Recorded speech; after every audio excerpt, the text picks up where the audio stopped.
చేస్తున్నాడు? ఎందుకు వెళ్ళడం ఉండంటున్నాడు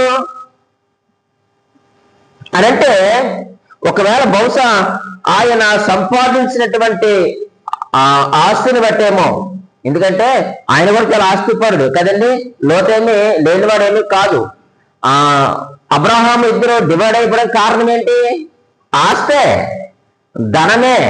ధనాపేక్ష చెప్పండి సమస్త కీడులకు మూలము. ఆ ధనమే వారిద్దరిని వేరుపరిచింది. హారానులో సంపాదించారు కదండి, కనానులో సంపాదించారు, సొదొమలో కూడా కాస్త కోస్త అయినా సంపాదించుంటాడు. తను సంపాదించిన యావదాస్తి అగ్నిలో కాలిపోతుందేమో అని తరువు చేస్తున్నాడేమో, లేకపోతే విడిచి పెట్టవలసి వస్తుందని ఆయన తరువు చేస్తూ ఉన్నాడేమో.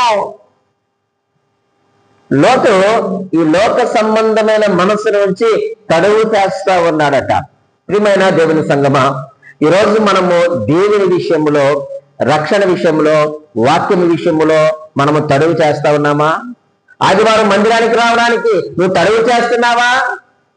ఉపవాస ప్రార్థనకు రావడానికి నువ్వు తడువు చేస్తున్నావా? నువ్వు తడువు చేస్తున్నావా అంటే ఇహలోక సంబంధమైన మనసుతో నువ్వు బ్రతుకుతున్నావు. ఇహలోక సంబంధమైన వాటిపైన నువ్వు మనసు ఉంచినట్లుగా అర్థమవుతా ఉంది. కాబట్టి దైవ గ్రంథం ఏం చెప్తా ఉందంటే,